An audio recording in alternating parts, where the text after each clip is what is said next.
구약성경 195면에 있는 194면에 있는 민수기 2장 1절부터 34절까지 제가 한 절 여러분이 한 절 교독하여 하나님께 올려드립니다.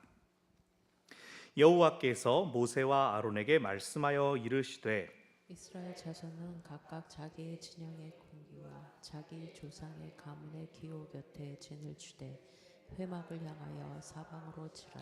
동방 해 돋는 쪽에 진칠 자는 그 진영별로 유다의 진영의 군기에 속한 자라.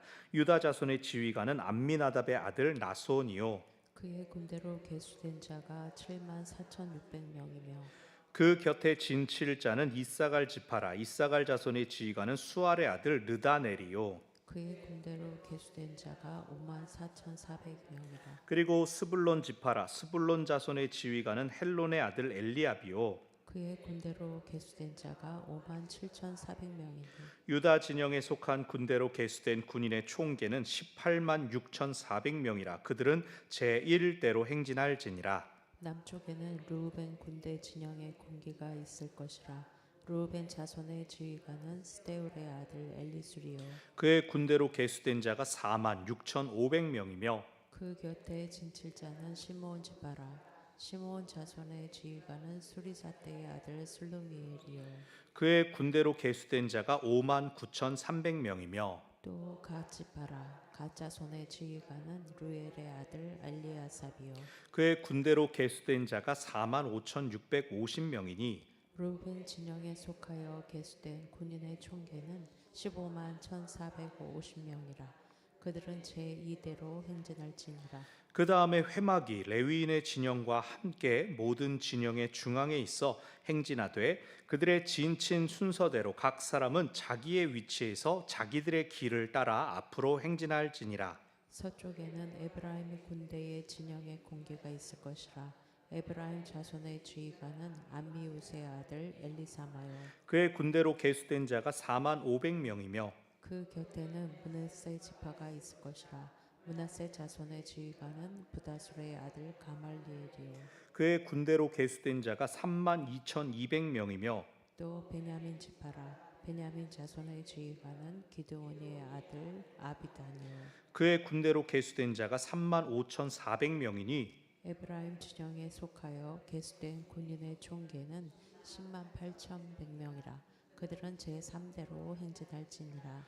북쪽에는 단 군대 진영의 군기가 있을 것이라. 단 자손의 지휘관은 암미사대의 아들 아히에셀이요 그의 군대로 계수된 자가 6만 2,700명이며 그 곁에 진칠 자는 아셀 지파라. 아셀 자손의 지휘관은 오그란의 아들 바기엘이요 그의 군대로 계수된 자가 4만 1,500명이며 또 납달리 지파라. 납달리 자손의 지휘관은 에난의 아들 아히라요 그의 군대로 계수된 자가 5만 3,400명이니 단의 진영에 속하여 계수함을 받은 군인의 총계는 15만 7,600명이라. 그들은 길을 따라 후대로 진행할지니라 하시니라.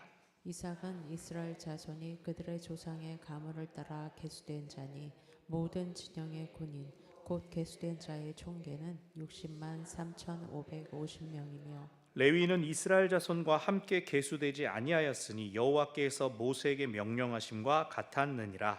이스라엘 자손이 여호와께서 모세에게 명령하신 대로 다 준행하여 각기 종족과 조상의 가문에 따르며 자기들의 길을 따라 진치기도 하며 행진하기도 하였더라. 아멘. 어떻게 연휴들 잘 보내셨습니까? 이제 어제는 남성교회 야유회를 다녀왔지만 저희 식구들은 이제 그 전날 그 주일날 예배 마친 다음에 월요일까지 전라북도 무주에 다녀왔습니다. 제가 몇 년 전에 알게 된 이 태권도원이라는 게 있습니다. 전 세계 태권도의 성지 그래가지고 건물도 크고 막 산에 이만큼을 해놨어요. 우리나라가 태권도 종주국 아닙니까? 그래서 그 안에 태권도를 테마로 세계 대회를 치를 수 있는 커다란 경기장부터 해가지고 태권도 역사 박물관 이런 것도 있고 또 당연히 해외에서 선수들이 오면 숙박할 수 있는 곳 막 여기저기 다 있습니다. 멋있습니다. 다양한 이제 체험 프로그램도 있고 제가 태권도를 알아서 간 건 아니고 이제 아들이 태권도를 하니까 또 도복 챙겨가지고 띠딱 차고 이제 뿌듯해가지고 이제 다니라 그랬죠. 근데 또 태권도뿐만 아니라 가족들을 위한 또 특별히 어린 자녀가 있으면 액티비티나 또 꼭 애들이 없어도 힐링할 수 있는 전망대 이런 것들이 잘 되어 있습니다. 거기도 산이 이제 공교롭게 백운산이 있는 곳이죠. 제가 작년에도 휴가를 다녀온 곳인데 이 세계 태권도의 성지라고 만들어놨는데 왜 하필 무주에 만들었나? 이 대중교통으로 가기는 되게 어렵습니다. 주변이 되게 황량해요. 찾아보니까 이제 그럴듯한 이유들을 해놨더라고요. 무주는 이 남한의 한 가운데에 있다. 또 그리고 삼국시대 때부터 무주에서 어떤 호국 무술의 본산지였고 무주가 또 조선시대 때에도 병사들이 무술을 연마했던 역사가 있더라라고 합니다. 저는 스키장만 알고 있었는데 그런저런 역사적인 배경을 안고 이 전라북도와 무주가 원래는 동계올림픽을 유치하려고 그랬는데 그걸 평창에 빼앗긴 다음에 태권도원을 유치하려고 애를 써가지고 지금의 결실을 이뤘다라고 합니다. 또 무주 자체에도 볼 곳, 머무를 곳이 많아서 언제 한번 아동부 친구들 데리고 오면 진짜 재밌게 놀겠다 마음은 그런데 되게 멀어요. 아무튼 연휴 기간이라 다른 때도 먼데 더 멀었습니다. 거기 들어가 보면 이제 태권도 관계자들 또 직원들도 굉장히 많은데 이 사람들 다 이 산속에 살고 있나, 시설이 많으니까 다 이 산속에 사나, 아니면 동네 사람들이 이제 일하러 출퇴근을 하나. 근데요 거기요 역시 세계적인 시설이라 그런지 청소하는 노동자분들 중에 외국인 분들도 계셔요. 서울에서 지하철 청소하는 분들 외국인 보셨어요? 저는 못 봤는데 막 글로벌이긴 한데 이제 시골이니까 무주에서 그냥 시골에서 요즘은 일하는 외국인 분들이 많이 계시지만 이런 시설에 계신 분들은 이게 좀 낫다고 해야 되나 되게 생각이 복잡해졌어요. 이분들 우리나라 오래 살면서 버스 타고 출퇴근을 하시는가 어떻게 되시는가 여러 차원에서 여러 생각을 했습니다. 이토록 어떤 건물 혹은 시설 같은 것들은 그 시설을 소유하고 있는 그룹의 정체성을 잘 보여줍니다. 겉모습이나 또 그 안에 인테리어 소품들까지도 여기 있는 사람들은 어떤 사람들이겠구나, 이 단체는 어떤 단체겠구나 그런 걸 짐작하게 해주죠. 태권도원이니까 여기저기 다리를 쭉쭉 펴고 들고 있는 선수들의 그림, 이미지들 픽토그램 이런 거 다 붙어 있고 그 태권도원 안에 있는 짐승은 두 종류의 짐승이 있었습니다. 뭐하고 뭐였을지 아세요?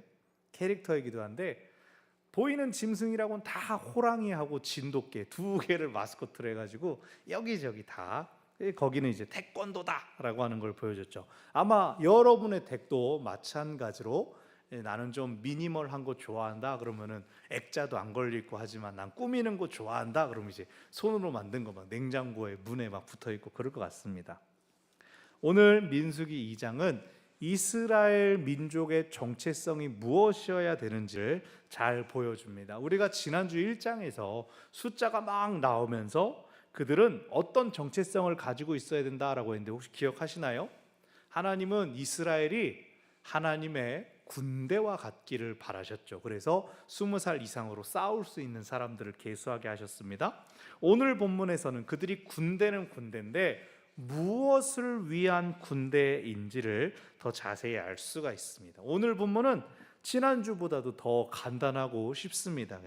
그래서 연휴 마치고 했으니까 여러분도 편안하게 들으시기를 바랍니다. 자, 말씀을 바로 보세요. 자기 진영의 군기와 조상의 가문에 기호 곁에 진을 치라라고 하는 표현들이 있습니다. 군기 또 가문의 기호라는 표현들이 있죠. 이건 무슨 뜻이냐? 각 진영마다 그리고 지파, 가문마다 깃발이 있었다라고 하는 표현이 있습니다. 여러분 가정에 혹시 우리 조상 대대로 물려내려온 우리 가문 기가 있어요 하는 분 계세요? 집에서는 깃발을 만들 필요가 없어요. 누가 깃발을 만듭니까?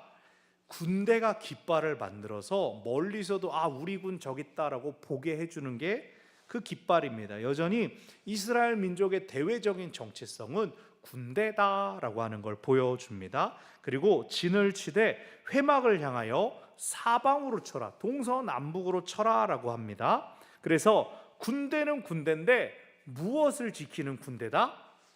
회막을 지키는 하나님의 군대다라고 하는 뜻입니다. 구약에서 보면, 특히 토라에서 보면 회막이라고 할 때가 있고 성막이라고 나올 때가 있어요. 이게 출애굽기 때인가 한번 말씀을 드렸는데, 회막과 성막이 별도다라고 하는 학자들이 있습니다. 성막이 지어지기 전까지 임시로 언약궤를 모셨던 장막이 회막이고, 물론 성막을 다 지을 때까지는 임시 장막이 필요했겠지만 성막이 완성된 다음에는 임시 장막이 더 이상 필요 없어졌겠죠. 그렇기 때문에 저는 회막 따로 성막 따로 있었던 게 아니라 그냥 한 가지 장막이 두 가지 이름으로 불렸을 것이라 라고 저는 그렇게 생각을 해요. 회막이라는 것은 모일 회자잖아요. 기능을 강조하는 이름이 회막입니다. 무슨 모임? 하나님과 사람의 만남, 모임이 있는 곳. 예배는 하나님과 사람이 만나는 자리입니다. 거룩한 모임이 바로 예배입니다. 그럼 성막이란 이름은 뭐냐? 성막은 예배의 가치를 중요시하는 이름입니다. 하나님과 사람이 차 마시고 게임하고 그렇게 모이는 게 아니라 사람이 하나님을 경배하죠. 그래서 여기서 회막이라고 나왔지만 계속 성막 얘기하는구나, 그냥 한 가지만 계속 생각하면 되겠습니다. 그리고 레위 지파를 제외한 12지파가 어떻게 진을 치는지 자리가 나옵니다. 자, 이제 그림을 보여주시면 돼요. 뒤로 넘어가야지. 옳지. 그냥 아예 그림을 가져왔어요. 오늘은 성경 본문 대신에 그림 보면서 계시면 돼요. 크게 4개의 진영이 동서남북으로 있고 3지파씩 있죠. 동쪽 오른쪽에 유, 잇, 스, 유다, 이사갈, 스불론. 그리고 남쪽을 보면 르, 시, 갓. 앞에부터 얘기하는 거예요. 지금 별표가 쳐져 있죠. 선두 지파라고 해서 르벤, 시므온, 갓 지파가 있고, 또 서쪽으로 이렇게 올라가면 에브라임, 므낫세, 베냐민이 땅땅땅 있습니다. 그리고 북쪽으로 올라가면 단, 아셀, 납달리 순서가 있습니다. 여러분, 동서남북 중에 어디가 제일 좋게요? 4개 중에 하나인데 막 찍어봐요. 우리는 아파트에 이제 남향을 중요시하지만 성경에서는 동쪽이 좋은 방향입니다. 고대 사람들한테 동쪽이 다 좋은 방향입니다. 왜요? 그렇죠. 해 뜨는 데부터, 해 뜨는 쪽이니까 그냥 그쪽이 다 좋아요. 그래서 성막도 우리가 나중에 더 자세히 볼 수 있겠지만 성막의 문도 어느 쪽이게요? 동쪽으로 나 있습니다. 자, 보세요. 근데 지금 제일 좋은 동쪽에서 누가 지금 선두 지파예요? 유다가 선두죠. 왜 유다냐? 창세기에 나오는 야곱의 축복에서 루벤, 시므온, 레위까지 쫄쫄이 저주받았죠. 루벤은 아버지의 첩과 간통에서 혼났고, 또 시므온과 레위는 세겜성에서 무차별한 이 살육을 저질러서 저주받았습니다. 나중에 이제 레위는 출애굽기에서 하나님의 기업으로 이제 빠졌습니다. 그러니 넷째인 유다가 이 선봉에 서게 된 겁니다. 실제로 요셉 이야기를 볼 때도 창세기에서 유다가 장자의 역할을 하는 걸 우리가 이미 살펴봤어요. 요셉과 이제 해후하는 장면이 나올 때 유다가 형제들을 대표하고 또 아버지를 설득했죠. 그리고 유다와 그 밑에 나오는 이사갈과 스불론, 이 세 사람이 다 레아의 아들들입니다. 야곱의 첫 번째 처 레아의 아들 순서대로 띵띵띵 하고 들어가서 동편에 첫째 아내의 아들들이 동편에 진을 치는 겁니다. 다음이 이제 남쪽이에요. 그래서 저주받았지만 첫째 아내의 아들들인 루벤과 시몬이 들어가고, 원래는 레위까지 들어가야 3명이 맞는데 레위는 여기 넣지 말라 그랬으니까 첩의 자녀들 중에서 아마도 첫째 갓이 일로 올라온 겁니다. 갓이 이제 레아의 여종 실바의 첩제였기 때문입니다. 그래서 그들이 남쪽 진영이 이렇게 쭉 있어요. 그래서 첫째 안에 요것과 관계 있다는 걸 알 수 있죠. 여기서 오늘 본문에서 지휘관의 이름, 숫자 이거 하나도 안 중요하니까 그냥 배치만 이렇게 있었다. 배치도 뭐 여러분 뭐 성경 신대원 갈 거 아니니까 다 외우실 필요는 없고 대충 이런 뜻이구나 그것만 듣고 잊어버려야 제가 나중에 한 번 더 말씀드리겠죠. 자, 그리고 여기까지가 이제 16절인데 17절에 갑자기 그리고 갑자기 행진할 때는 어떻게 줄 서라 라는 말씀이 나옵니다. 실제로 민수기에서 이 이스라엘 족속이 행진하는 건 10장에 가면 자세히 나와요. 그래서 여기 왜 갑자기 17절에서 행군에 대한 얘기가 나올까? 그런데 17절에 무슨 얘기가 나오냐면 회막이 레위인의 진영과 함께 모든 진영의 중앙에 있어라 라고 얘기가 나오죠. 그래서 이 회막은 진을 칠 때에도 가운데 있어야 되고 움직일 때에도 그 행군하는 대열의 가장 중앙에 있어야 된다라고 하는 것을 보여주는 겁니다. 그래서 동쪽 진영과 남쪽 진영이 먼저 출발한 다음에는 레위 지파와 회막이 진영 한가운데서 갈 것이다 라고 말합니다. 만약에 원래 적들의 공격에 대응하면서 명령이 신속하게 전파되려면 이 중앙 사령부가 맨 앞에 있어야 될까요? 중간에 있어야 될까요? 뒤에 있어야 될까요? 가운데 있어야 앞뒤로 소식을 보내기가 좋으니까 지휘부가 중앙이다. 그래서 17절이 강조하는 건 이스라엘의 지휘관은 누구시다? 하나님이시다 라고 보여주는 거예요. 그리고 이제 다시 서쪽 진영을 봅시다. 에브라임과 므낫세와 베냐민이 있죠. 누굽니까? 야곱의 둘째 아들인 라헬의 아들들이에요. 에브라임과 므낫세는 원래 여기 요셉의 아들들이죠. 근데 야곱의 아들로 입양이 되어서 여기 나란히 큰아빠들과 나란히 한 계보로 언급되고 있습니다. 마침 또 3명이 됐으니까 라헬 아들들 3명 땅땅땅 있는 거죠. 여기서도 보면 원래 장자는 누굽니까? 요셉의 두 아들 중에 원래 장자는 므낫세지만 에브라임이 이제 완전히 뒤집혀 있는 거예요. 우리가 지난주에 본 것처럼 에브라임이 숫자도 더 많았고 그래서 에브라임이 서쪽을 다 대표합니다. 베냐민은 어떻게 보면 작은 아빠인데 이 두 지파에 비하면 작은 아빠 뻘이 돼야 되는데 나중에 이제 사사기로 가고 또 우리가 왕국 시대의 사울 왕을 보면 알다시피 베냐민이 나중에 세력이 많이 쪼그라드는 걸 반영한 걸로 생각돼요. 자, 마지막에 북쪽 진영, 제일 안 좋은 쪽이 사실은 북쪽인 거예요. 순서를 봐도. 자, 승격된 이 레아의 아들들하고 나란히 올라간 갓을 뺀 나머지 첩의 아들들 단과 아셀과 납달리입니다. 지난번에 말씀드렸습니다. 이 지파들은 이 가나안 땅 동서남북 중에 어디를 받았게요? 기억나세요? 여기도 북쪽이죠. 분배받는 땅도 공교롭게 북쪽이 됩니다. 다는 나중에 자기들이 올라간 거긴 하지만 그래서 지난주에 우리가 단이 6만 명 정도였다. 그래서 유다 지파 다음으로 수가 많았는데 세력이 컸는데 그렇게 된 것이나 오늘 여기서 북쪽 지파 진영의 대표인 이유는 또 라헬의 여종 빌하의 첫째 아들이었기 때문입니다. 그래서 첩들의 아들들 중에서는 이제 단이 먼저 태어나죠. 라헬이 자기 몸에서 아이가 안 태어나니까 빌하를 집어넣어서 태어난 게 단.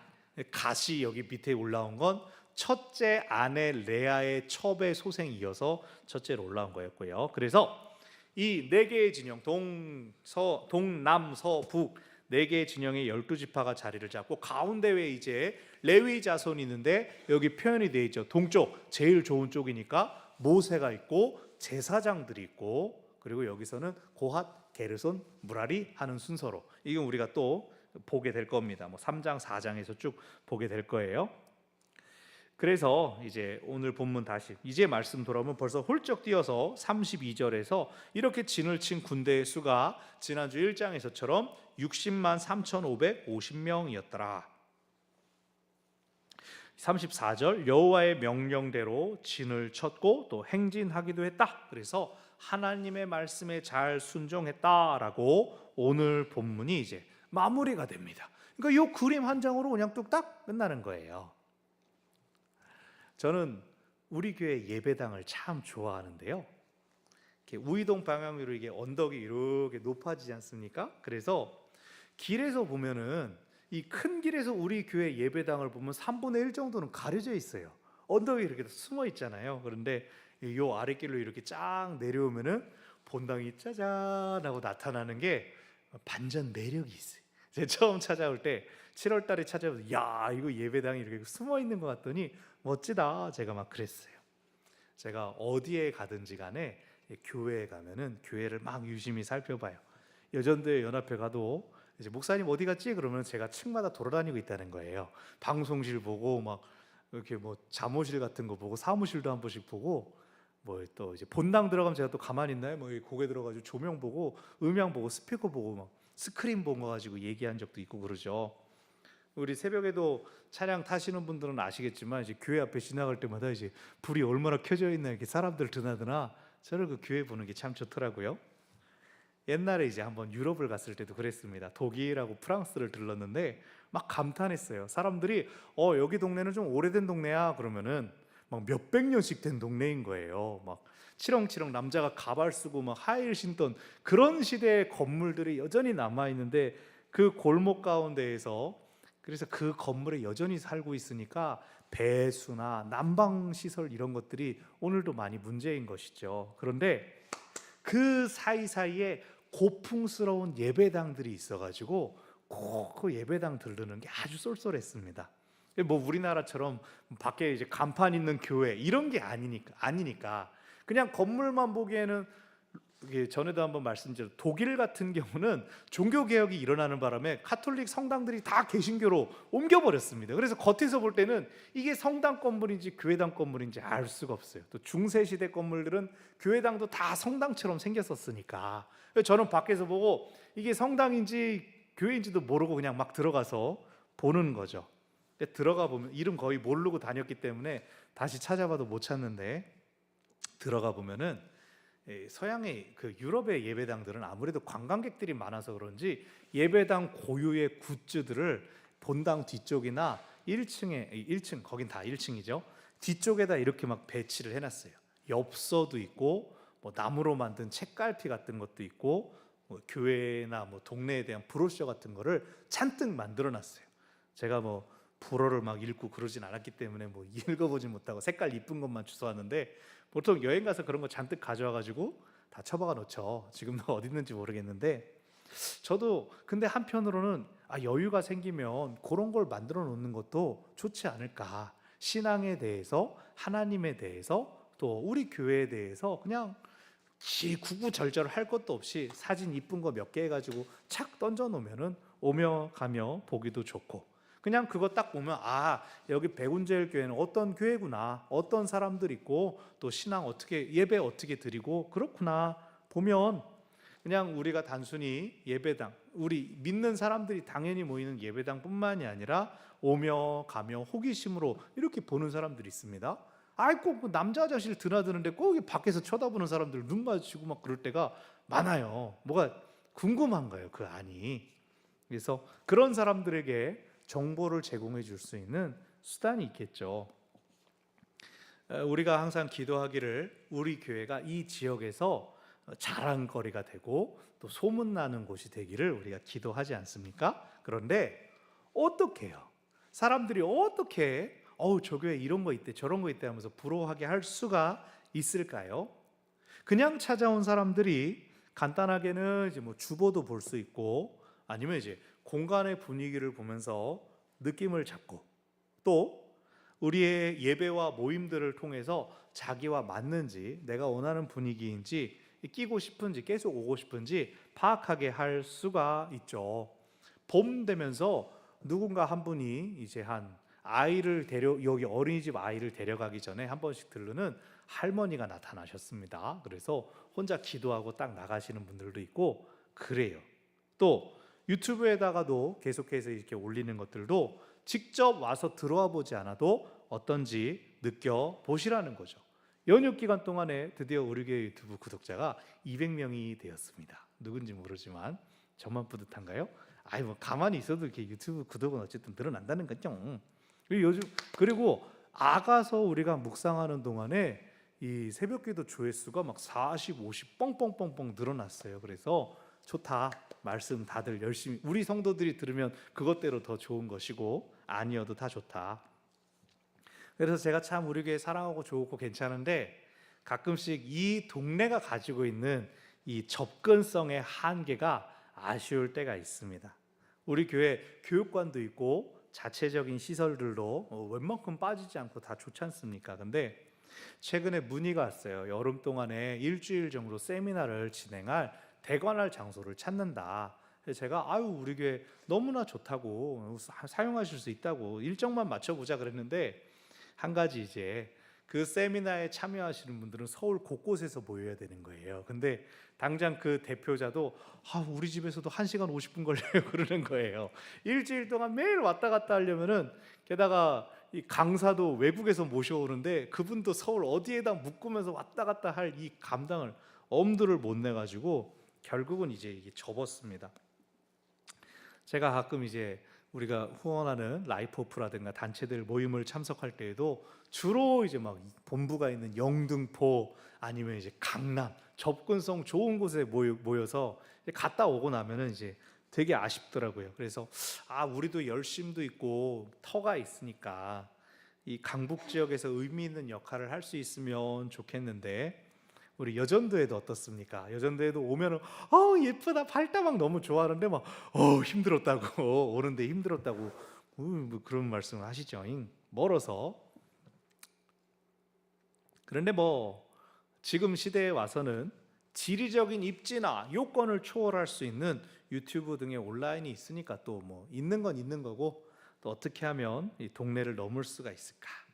그래서 다른 사람들 멀리서 우리를 잘 찾아오네 마네 밖에 소문나네 그런 것들도 한 번의 고민이지만 더 중요한 것 특별히 오늘 말씀을 통한 우리가 기억해야 될 것은 지금 교회를 섬기는 우리가 어떤 모습으로 살아갈 것이냐 이것이 중요합니다.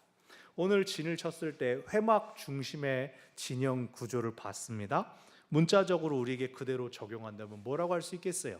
여러분 삶에 우리 삶의 중심에 교회를 두시기를 바랍니다. 정말로 문자적으로 교회가 여러분 삶의 한 중요한 축이 되시기를 바랍니다. 물론 이 수요일날 저녁에 오시는 분들은 늘 기도도 하시고 청소도 하시고 커피라도 먹으려면 굳이 교회에서 들러서 커피 한 잔 드시고 가시는 분인 걸 잘 알고 있어요. 다 감사해요. 제가 어렸을 때요 학교 오가면서 교회 기도실을 학교 끝나고 꼭 들렀어요. 그러면은 다른 학교 다니는 교회 친구들 다 교회에 한 번씩 모여서 기도도 하고 괜히 놀고 교제하고 그런 친구들도 다 똑같았죠. 교회 봉사도 제일 열심히 하는 친구들.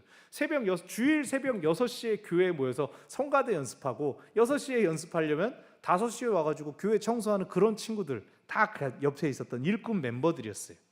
신기하게도 교회 오면은 맨날 그냥 와서 보는 얼굴 그 얼굴인데 모여서 오늘 심심하니까 숙제라도 할까? 뭐 이런 얘기 안 해도 그냥 얼굴 보고 지나가면 그 안에서는 어떤 오해나 실수가 생기지 않더라는 거죠.